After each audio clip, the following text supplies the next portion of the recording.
दोस्तों आप 12th class में पढ़े होइएगा कि अगर ए कोई मैट्रिक्स है और बी भी कोई मैट्रिक्स है तो ए बी का अगर ट्रांसपोज करते हैं तो B transpose into A transpose होता है। लेकिन आप कभी सोचे हैं कि ये B transpose into A transpose ही क्यों होता है, A transpose into B transpose क्यों नहीं होता है? अगर आप नहीं सोचे हैं तो कोई बात नहीं, आज हम इसको प्रूफ करके बताएंगे कि ए बी का transpose B transpose into A transpose ही क्यों होता है और ए का ट्रांसपोज इंटू बी ट्रांसपोज क्यों नहीं होता है। आपका स्टडी विद कंसेप्ट पर आपके साथ मैं हूं प्रभात चौरसिया। जैसा कि आपको पता होगा कि हम लोग मैट्रिक्स स्टार्ट किए थे और मैट्रिक्स में हम लोग पहला लेक्चर कवर कर चुके हैं और ये आज दूसरा लेक्चर होने वाला है मैट्रिक्स का। इसमें हम लोग ट्रांसपोज ऑफ मैट्रिक्स के बारे में 12th क्लास का रिवीजन करेंगे और इसका प्रूफ देखेंगे कि ए बी का transpose B transpose into A transpose ही क्यों होता है और इसका प्रूफ भी करेंगे।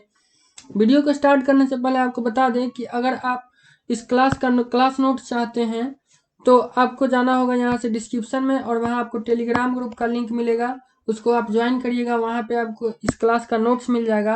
अगर आप टेलीग्राम नहीं चलाते हैं तो व्हाट्सएप ग्रुप का भी लिंक दिया हुआ है डिस्क्रिप्शन में, वहाँ आप ज्वाइन करिएगा। वहाँ पे अभी आपको क्लास नोट्स मिल जाएंगे। अगर आपका कोई डाउट है तो आप कमेंट सेक्शन में पूछ सकते हैं या फिर व्हाट्सएप ग्रुप या टेलीग्राम ग्रुप या हमको पर्सनल मैसेज भी कर सकते हैं।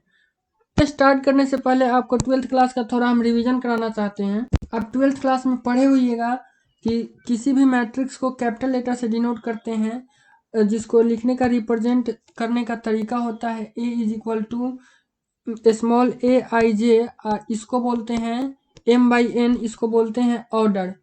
इसका ऑर्डर एम बाई एन है और ये मैट्रिक्स को रिप्रेजेंट करने का सिंपल तरीका होता है।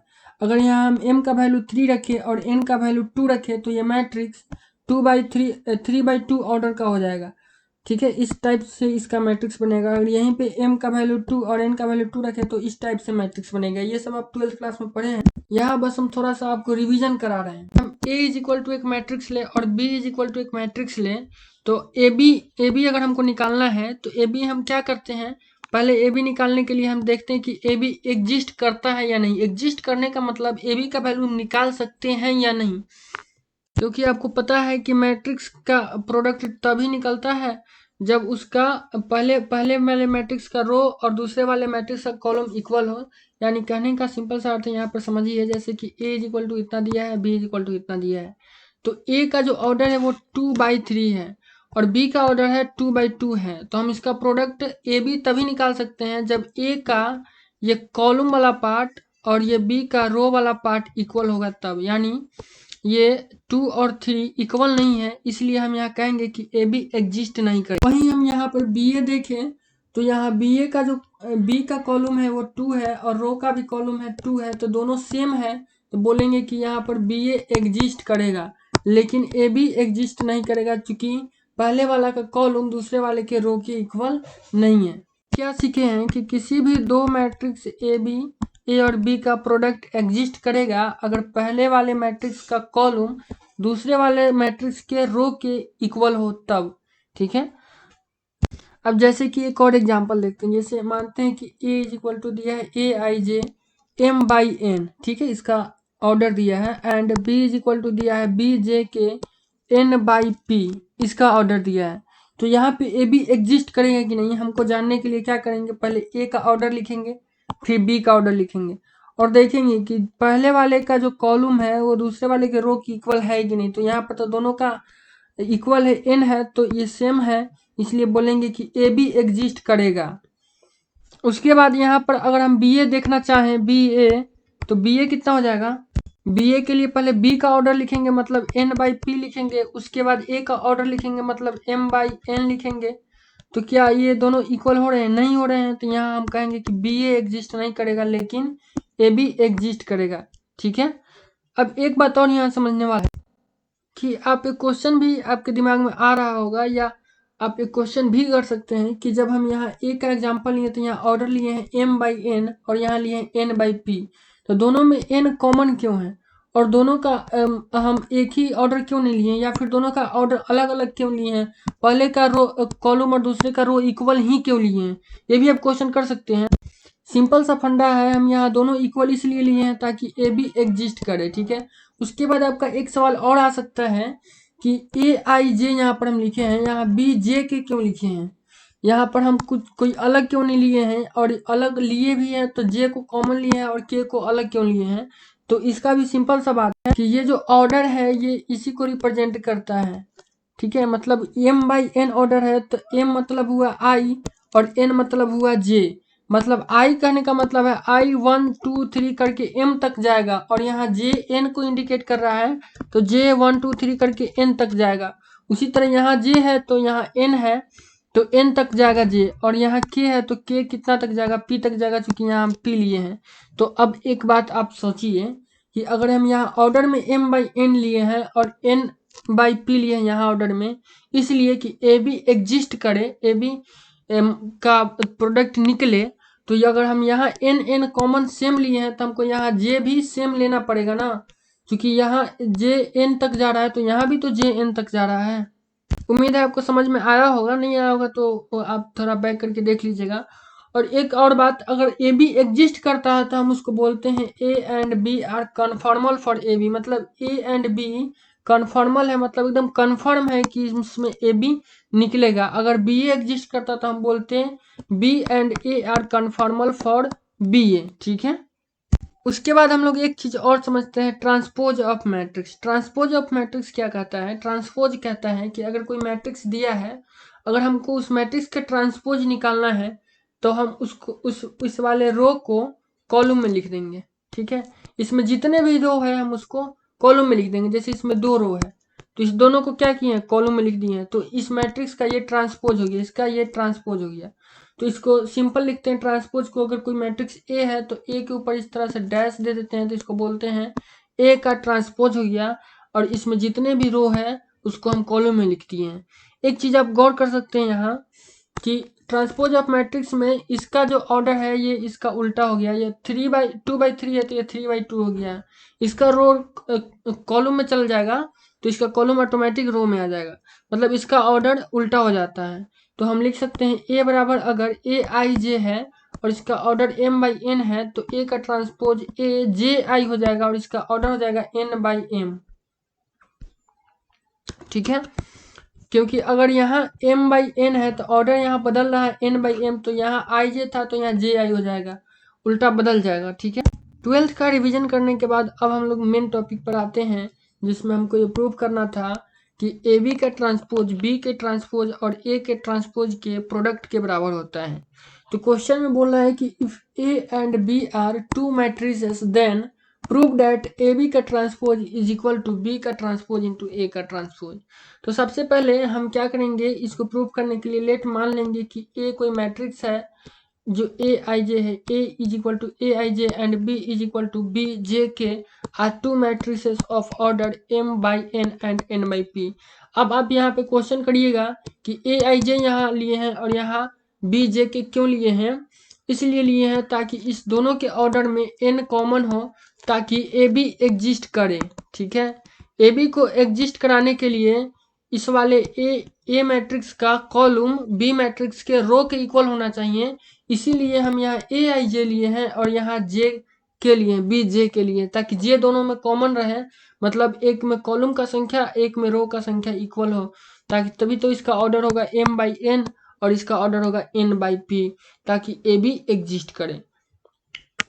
अब ए बी को एग्जिस्ट कराना जरूरी क्यों है?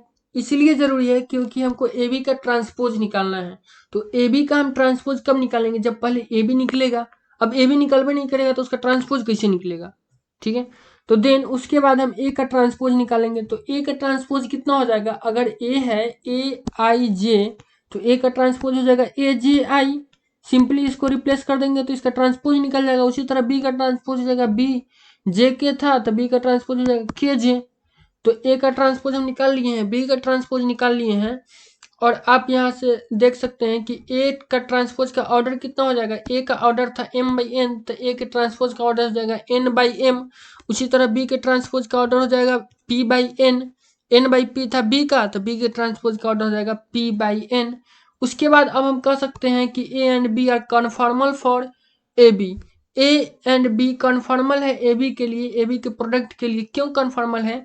क्योंकि हम पहले से ही इसको इस तरीके से बनाया ताकि ए बी निकल जाए। कहने का मतलब है दोनों का मतलब पहले का कॉलम और दूसरे का रो इक्वल है, तो हम कह सकते हैं कि यहाँ ए बी आसानी से निकल जाएगा, ये कन्फॉर्मल है। निकालते हैं, ए बी निकालने के लिए क्या करेंगे, ए का वैल्यू रखेंगे, बी का वैल्यू रखेंगे, दोनों का प्रोडक्ट करेंगे। तो जब भी इस टाइप का आपको प्रोडक्ट मिलता है तो सिंपली कुछ नहीं करना पड़ता है, एक सिग्मा लगाएंगे। ठीक है, ध्यान से समझिएगा, कुछ भी भारी नहीं है, एकदम बिल्कुल ईजी है। एक सिग्मा लगाएंगे और दोनों में आपको क्या कॉमन मिल रहा है, जे कॉमन मिल रहा है, तो जे को लिख देंगे जे इज इक्वल टू 1 से लेकर कहाँ तक जाएगा, एन तक। क्यों, क्योंकि जे जो है जे एन तक जा रहा है, इसलिए क्योंकि ए आई ए इज इक्वल टू हम कितना लिखे थे, ए आई जे, और इसका हम ऑर्डर दिए थे m बाई एन। तो यहाँ j किसको इंडिकेट कर रहा है, n को कर रहा है। और यहाँ इसका जो ऑर्डर दिए थे b is equal to B J K, इसका भी तो हम ऑर्डर दिए थे n बाई पी, तो यहाँ भी तो j n को इंडिकेट कर रहा है, मतलब j का वैल्यू 1 2 3 4 करते करते कहाँ तक जाएगा, n तक जाएगा। तो वही बात हम यहाँ लिख देंगे। और उसके बाद हम प्रोडक्ट कर रहे हैं किसका, ए आई जे का, तो ए आई जे इंटू कितना, बी जे के, सिंपल है। अब जो ये नया मैट्रिक्स बनेगा इसका ऑर्डर कितना होगा, तो एक ट्रिक याद रखिएगा, जब भी हम दो मैट्रिक्सेस का प्रोडक्ट करते हैं तो उस दोनों में जो भी ऑर्डर कॉमन आता है, जो भी कॉमन आता है उसको हटा देते हैं, जो बाकी बच जाता है वो क्या हो जाता है, उसका ऑर्डर हो जाता है। कहने का मतलब यहाँ इस ए का ऑर्डर कितना था, m बाई एन था, और इस बी का ऑर्डर कितना था, n बाई पी। तो दोनों में से हम n को हटा देंगे तो इसका ऑर्डर बन जाएगा m बाई पी। ठीक है, तो इस जो नया मैट्रिक्स बनेगा ए बी का, ए बी जो नया मैट्रिक्स बनेगा तो ए बी का ऑर्डर हो जाएगा m by P. A B को निकालने के बाद हम ए बी का ट्रांसपोज निकालेंगे। तो ए बी का ट्रांसपोज कैसे निकालेंगे, सिंपल कुछ नहीं करना है, ये जो बी जे के बाद में दिख रहा था ना, इसको पहले ला देंगे, और ए जे आई जे पहले दिख रहा था, इसको बाद में ला देंगे। ठीक है, क्या हुआ था, जैसे कि ए बी था तो इसमें ए आई जे पहले है और बी जे के बाद में है, तो ए बी का ट्रांसपोज निकालेंगे तो इसको पहले ला देंगे और इसको बाद में भेज देंगे। वही तो किए हैं, ए बी का ट्रांसपोज निकाले हैं तो ये बी वाला पहले आ गया और ए वाला बाद में आ गया। ए का ट्रांसपोज निकाले थे तो वो उस बार भी तो हम ऐसे ही किए थे, जैसे ए इज इक्वल टू कितना था, ए आई जे था, तो हम इसका जब ट्रांसपोज निकाले थे कितना आया था, ए का ट्रांसपोज इज इक्वल टू ए जे आई आ गया था। मतलब हो क्या रहा है, ये जो पहले है वो बाद में आ जा रहा है और जो बाद में है वो पहले आ जा रहा है।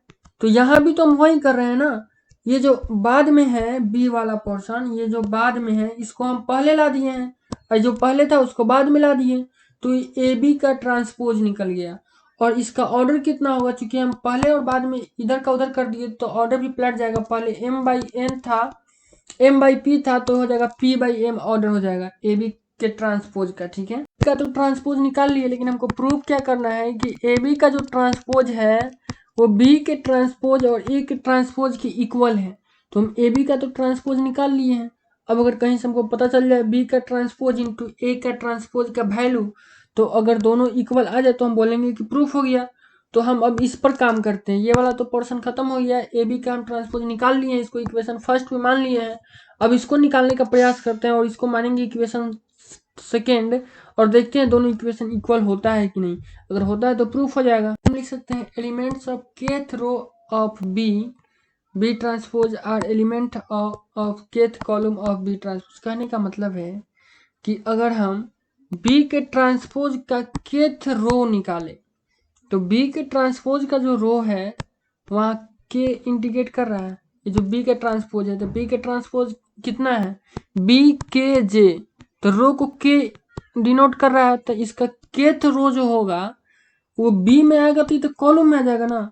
अब देख रहे हैं कि जो बी में कॉलम में है वो बी का ट्रांसपोज में रो में है, तो ये स्टेटमेंट भी वही कर रहा है, elements of kth row of transpose of B. Transpose of B का केथ रो है, केवा रो वो elements of kth column of B वो बी के केवे कॉलम में है, जो कितना है B1 के, B2 के, B3 के, इस तरह से करके Bn के तक जा रहा है। मतलब इसके कॉलम में तो के लगा ही है, इधर तो के है, इधर 1 इधर 2 इधर 3, किसको बता रहा है, ये रो को बता रहा है। तो रो के तो इधर है ही, और इधर इसमें ए आई जे इसका वैल्यू 1 2 3 करके बताया। हाँ, जे का वैल्यू 1 रखा गया है, 2 रखा गया है, 3 रखा गया, 4 ऐसे करके n तक है, क्योंकि जे तो n तक जाएगा। और बाकी सब में तो के कॉमन है नो, के तो सब में रहेगा, के तो आप देख रहे हैं n तक जाएगा, सब में रहेगा के। और यही बात आगे भी कहा गया है, elements of ith column of transpose of A. तो ट्रांसपोज ऑफ ए का जो आईवा कॉलम होगा वो ए के आईवा रो होगा, और वो कितना होगा, AI1, AI2, AI3 करते करते AIN तक जाएगा। और यहाँ जो जे है उसका वैल्यू दिया गया है 1 2 3 करते करते n तक जे का वैल्यू, और i तो सब में कॉमन है, तो इसी तरह जाएगा। तो हम क्या कर सकते हैं, स्केलर प्रोडक्ट निकाल सकते हैं दीज एलिमेंट, इस सारे एलिमेंट्स का। जो ये वाला एलिमेंट है और जो ये वाला एलिमेंट है, इसका और इसका अगर हम स्केलर प्रोडक्ट निकालें तो स्केलर प्रोडक्ट कितना होगा, दोनों को मल्टीप्लाई करके जोड़ते चल जाएंगे तो उसको बोलते हैं स्केलर प्रोडक्ट निकल गया। तो दोनों का अगर हम स्केलर प्रोडक्ट निकालना चाहते हैं कितना हो जाएगा, BIK इंटू AI1, फिर B2K इंटू AI2, फिर B3K into AI3, dot dot करते करते BNK इंटू AIN तक जाएगा। अब ये सब करने का क्या जरूरत है, उसी मुद्दे पर आ रहे हैं कि क्या जरूरत है। अब इस सब को हम लिख सकते हैं, इस सब आपको दिख रहा होगा कि ऐड में है, जोड़ में है, तो हम इसको सिग्मा लिख सकते हैं। और सब में कॉमन क्या आपको दिख रहा है, जे का वैल्यू 1 से लेकर n तक आपको सब में दिख रहा है कॉमन, कि इसमें भी और इसमें भी, इसमें सब में जे का वैल्यू क्या है, कॉमन है, जे का वैल्यू 1 से n तक। एक मिनट, यहाँ पर थोड़ी सी मिस्टेक हुई है, यहाँ आई नहीं है, यहाँ पर 1 है, 1 के, ठीक है। तो सब में एक ही चीज दिख रहा है कि 1 से स्टार्ट है और जे का वैल्यू कहाँ तक गया है, n तक गया है। यहाँ भी 1 से स्टार्ट है और कहाँ तक गया है, n तक गया है। तो हम सिग्मा लिखेंगे जे इज इक्वल टू 1 से n तक। अब हम जे ही क्यों लिखे हैं, तो आपको पहले बता दिए, जे सब में कॉमन है और ये 1 से लेकर n तक जा रहा है। उसके बाद क्या है, बी जे। अब यहाँ जे के क्यों लिखे हैं, तो हम पहले ही बता दिए कि जे का जो वैल्यू है वो 1 से n तक है, तो यहाँ भी तो वही है, B1K मतलब जे का वैल्यू कितना 1, फिर यहाँ B2K मतलब जे का वैल्यू कितना, यहाँ 2, यहाँ B3K मतलब जे का वैल्यू कितना 3, इस तरह BNK मतलब जे का वैल्यू कितना n। उसी तरह यहाँ A में भी है, BI1 मतलब जे का वैल्यू 1, BI2 जे का वैल्यू 2, BI3 जे का वैल्यू 3, BIN मतलब जे का वैल्यू n। तो यहाँ लिखेंगे BJK इंटू AIJ, ठीक है। तो इस एलिमेंट्स का स्केलर प्रोडक्ट कितना हो जाएगा, sigma J is equal to 1 से n तक और BJK इंटू AIJ। अच्छा ये बताइए कि ये जो सिग्मा बोल रहे हैं, ये स्केलर प्रोडक्ट निकला है, किसका निकला है, बी के ट्रांसपोज और ए के ट्रांसपोज के एलिमेंट्स का निकला है। तो हम कह सकते हैं कि बी का ट्रांसपोज और ए के ट्रांसपोज का ये मल्टीप्लाई है। तो हम इसको लिख सकते हैं कि बी का ट्रांसपोज इंटू ए का transpose is equal to sigma J is equal to 1 से n तक और बी जे के इंटू AIJ। और ये जो है विच इज P/M मैट्रिक्स, इसका ऑर्डर कितना होगा, P/M होगा। कैसे पता है कि B के ट्रांसपोज का ऑर्डर है P/N, A के ट्रांसपोज का ऑर्डर है N/M। तो आपको हम बताए हुए हैं कि जो कॉमन होता है उसको छाड़ देते हैं और जो बचता है वही प्रोडक्ट वाले का ऑर्डर हो जाता है। तो B transpose into A transpose का ऑर्डर कितना हो जाएगा, P/M, क्योंकि यहाँ P और M बच रहा है तो यही इसका ऑर्डर हो जाएगा। तो हम from equations 1 and 2 we get, हम पाते हैं इक्वेशन फर्स्ट एंड सेकेंड से। इक्वेशन फर्स्ट में कितना था, ए बी का ट्रांसपोज कितने के बराबर था, इसके बराबर था। और इक्वेशन सेकेंड में क्या है, ये जो बराबर है बी के ट्रांसपोज और ए के ट्रांसपोज का, दोनों को अगर हम कंपेयर करेंगे तो हम पाते हैं कि ए बी का ट्रांसपोज बी के ट्रांसपोज और ए के ट्रांसपोज के इक्वल होता है, जो कि प्रूफ हो गया। तो आप अब कहिएगा कि ए के ट्रांसपोज और बी के ट्रांसपोज की इक्वल क्यों नहीं होता है, तो आप इसका भी वैल्यू निकाल लीजिए और मल्टीप्लाई करके देख लीजिए तो इसके उल्टा आ जाएगा, ए पहले आ जाएगा बी बाद में आ जाएगा, जो कि इक्वल नहीं होगा, तो हम कहेंगे कि इसके इक्वल नहीं होता है, इसके इक्वल होता है। ठीक है, क्यों होता है आप तो आपको प्रूफ करके ही हम बता दिए, तो अब इसको बताने का कोई फायदा नहीं बनता है। वीडियो को लास्ट तक देखने के लिए आपका बहुत बहुत धन्यवाद। आपको वीडियो अच्छा लगा हो तो लाइक ज़रूर करिएगा, अगर ख़राब लगा हो तो डिसलाइक भी करिएगा, और डिसलाइक करिएगा या फिर लाइक करिएगा, और तो आप बता दीजिएगा कारण कमेंट में कि आप क्यों डिसलाइक कर रहे हैं या फिर क्यों लाइक कर रहे हैं। और अगर ज़्यादा अच्छा लगे तो आप शेयर भी कर सकते हैं दोस्तों के साथ, और अगर रेगुलर आप वीडियो चाहते हो तो आप चैनल को सब्सक्राइब कर सकते हैं। मिलेंगे नेक्स्ट वीडियो में, तब तक के लिए बाय बाय।